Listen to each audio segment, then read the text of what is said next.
Good East positioning of the sun, everybody. The name is Blue Fang, and welcome back to yet another collaboration with the Poptart of the Century. Introduce yourself and your flavor. Hi, it's Strawberry, and yeah, I'm back. I'm back. I was excited to finally start talking about this stuff again, and yeah, I'm really looking forward to this. So, this is something that I've been into for a very long time, and we both got into it through very different means. This is Scott Pilgrim. More specifically, the evil Exes, because a wise man once said, a hero is only as good as his rogues gallery. So I got into this through the main books first and then the game. And how'd you get into it? I started with the anime because I thought the art style looked really interesting, and well, yeah, I really enjoyed the show. Then went to the books. I have not seen the movie or played the game yet, but I really want to. Yo, maybe we could do a collaborative Let's Play. I'm totally down to do a Scott Pilgrim Let's Play with you. Ooh, that'd be fun. I'd have to get it downloaded, but yeah, I'd be down for that. Merry Christmas. Ooh. All right, so what we're here to do is we're gonna rank the seven evil X's, not just Ramona's, but maybe some other X's. But anyways, coming in at number seven, the worst X I'm pretty sure we all saw coming. The ones that have gotten literally nothing ever since the books, the game, the movie, or the anime, the Katayanagi twins. Yeah, it's a shame to see these guys with such little screen time because I think they have a lot of potential given they're the only duo in basically the entire thing besides Envy and Todd. And one of them. Um, Actually, they are the only what was duo that? because Todd has the robot chick. Right. Oh, so yeah, I think they're just kind of boring. I like the one's design, but man, they don't do anything. You know, I just really noticed that they can't even keep consistent with their designs. Because, like, look, you have Ken's design that stayed the same in the book and the anime, but then Kyle's. No, Kyle was the one with the dress shirt. Ken is the one that has the sun. They don't even keep his the same there. And then they, like, kind of have it there, but then Kyle has a different dress shirt. We can't see Kyle's design in the game, but we know that Ken doesn't even have red. He's white in the dress shirt. They can't even keep their designs. That's how unmemorable they are. Yeah. It's a real shame though, because I do think they showed a lot of potential, and the closest we really got to seeing that in full was maybe the books. I would say the anime was the best appearance of them. Do you want to run a bonus That's segment? fair. You want to run a bonus segment where we discuss the best appearance of every character in these? Yeah, that's true. Because I'm happy to run a bonus segment for all of them. So yeah, I say the anime was their best appearance, where they got the most development. Although the books is definitely a close second for me. Yeah, I mean the books are always solid in terms of how they flesh out the characters. But yeah, I see the anime. That's good. All right, yeah. Just the unfortunate thing about the Katsuyanagi twins is that when you have to write so many characters, some are bound to get the shaft, and especially when their two are so intrinsic to each other, they're not. It's very obvious that these two are going to get the boot from the jump all the time. Yep.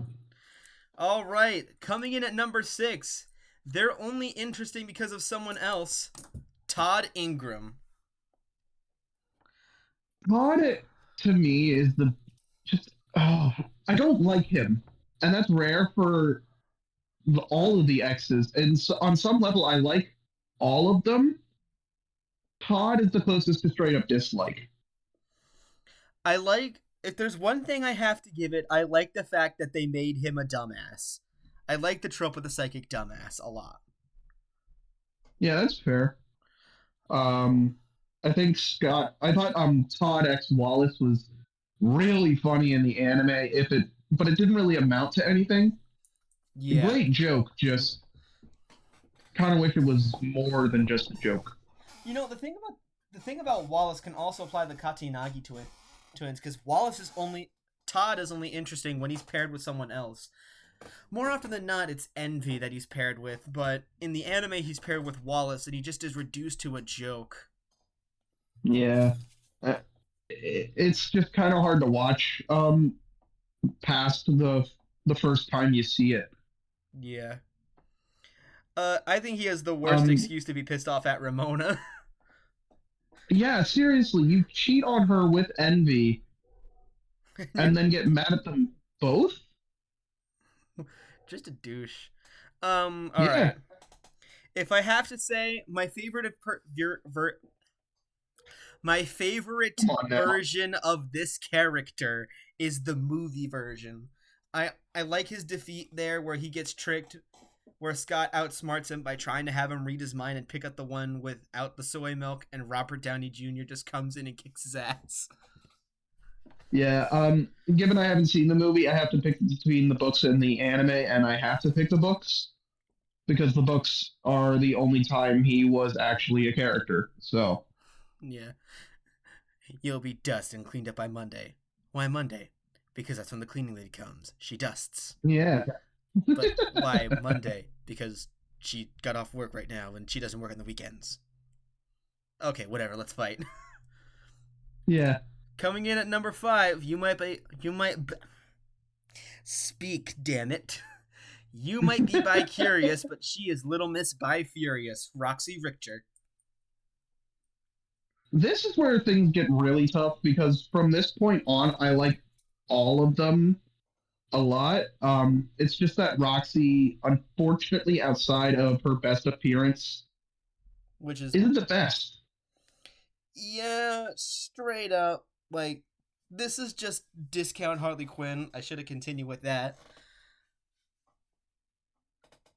And as much as like I like her reasoning for being angry at Ramona, I just don't like her as a character. The Bi Furious line is funny, but aside from the anime where she gets the proper resolution, I don't really like her as a character. Yeah. Well, at least in the anime, she's like fully one of the best characters, in my opinion. Oh yeah, no, I'm gonna be straight up honest with you here. If it wasn't for the anime, I would have had no problems putting her above Todd, putting her below Todd. Yeah, but the anime, I think she does it does wonders for her because she's fantastic in the anime. Yeah, the anime does her justice. If there's one thing I do appreciate is that in the books, at least, this is how Scott earns the power of love.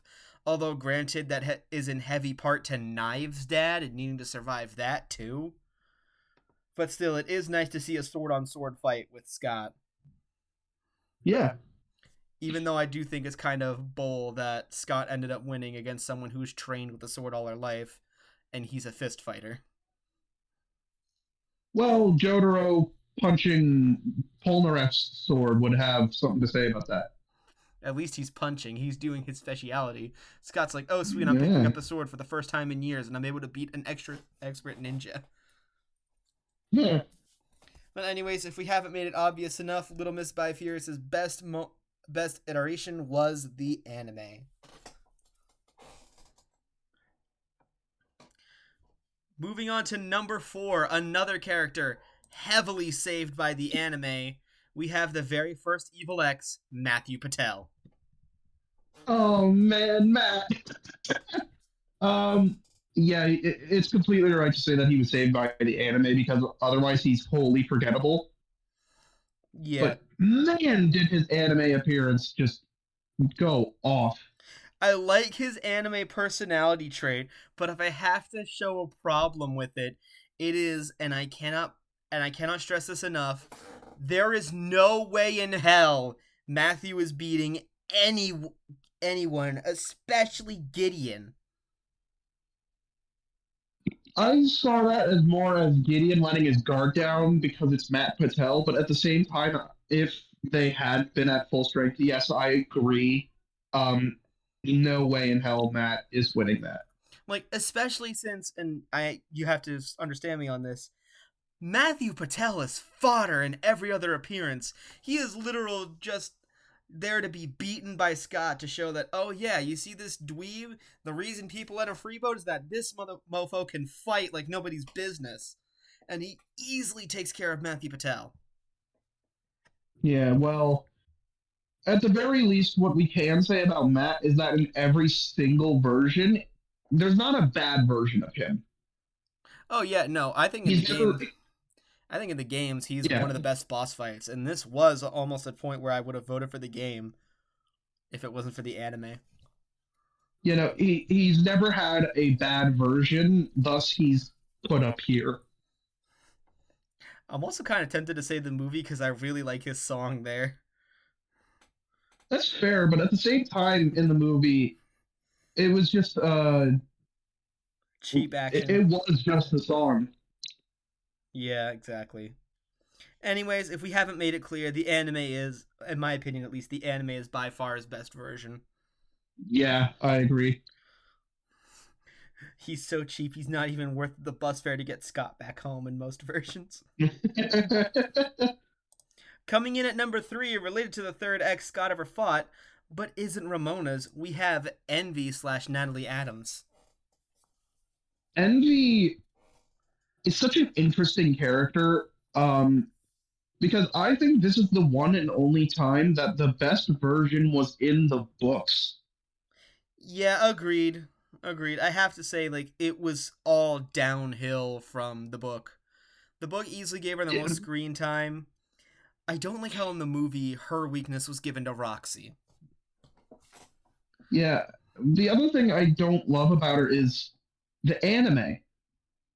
That is the one time Envy Adams felt wholly unnecessary.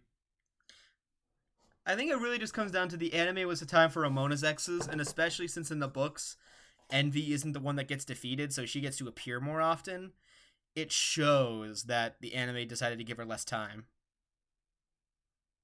Still, it is a shame because again, that book version of her is incredible.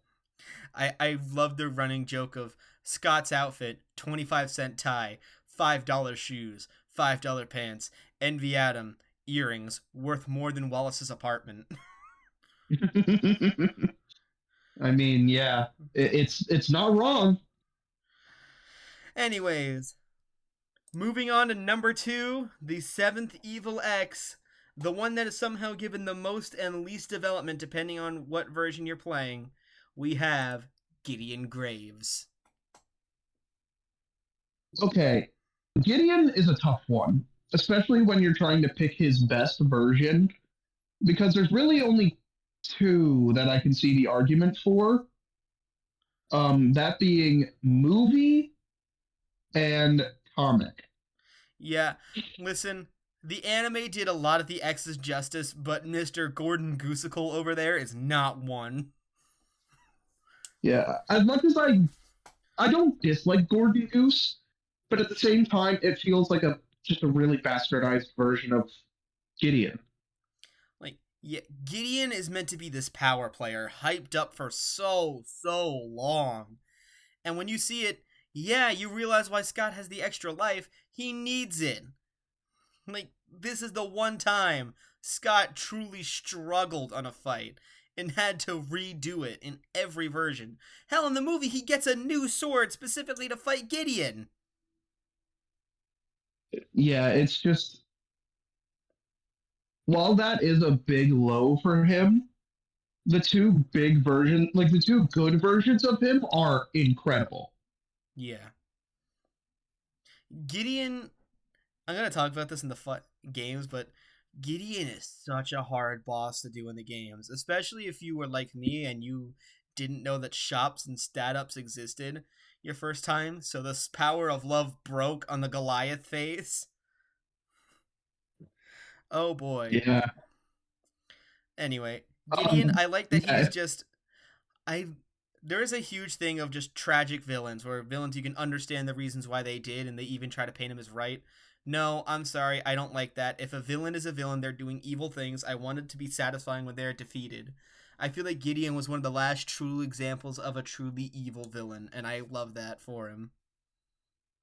yeah. Um, in the end, given I haven't watched the movie, I have to give best version of Gideon to the comics. Yeah. I think the movie's back on Netflix. I'm not sure though. Ooh, I gotta watch it then. Only an hour and a half long and amazing performances by Michael Cera especially. Heath Scott. Yeah. Anyways, coming in at number 1, we have Captain Tony Hawk America, Lucas Lee. Yeah. Chris uh, Evans! Chris Evans. No, uh, I'm sorry, but this is so obvious to me and Blue Fang. Lucas is top tier in every single version. I like the fact that for the anime, this role got Chris Evans Captain America. Straight up. Like, this is a huge factor into getting him that, so he came back to pay respect. What I got him mean, his career. come on, though. This is such a fun character. You cannot help but smile watching Lucas Lee in action. Wow, that's actually hilarious. Yeah, that's actually pretty hilarious. Just every single version of him is a joy. Every single version of him is great. If I had to pick my favorite, it would be the anime, just because of how much more we got to see of him. I But actually like the books because, all, in my opinion, the yeah, books are the best version, simply because it feels like Lucas Lee of all the X's is the one least interested in this. Like, he's the most over it. I mean, yeah, but at the same time, it's where he gets the least amount of time to shine. I mean, yeah, but they really figured him out in the movie, and the anime gives him a lot of funny quips and stuff like that. Lucas Lee is always My just a God. pleasure. Yeah, no, I see no downside for him, thus he sticks at number one. There's a scene during their fight where he's like, "You want to grab a cup of coffee?" And they legitimately talk about coffee before he throws Scott to a building. It's so good. And then I know. he actually gets the coffee. The both of them do. Just Scott gets it Yeah, after the fight and Lucas before. that's so good. I love Lucas. His defeat in the movie is so fitting too, because it's like, "Hi, I'm Wallace. Can I have you?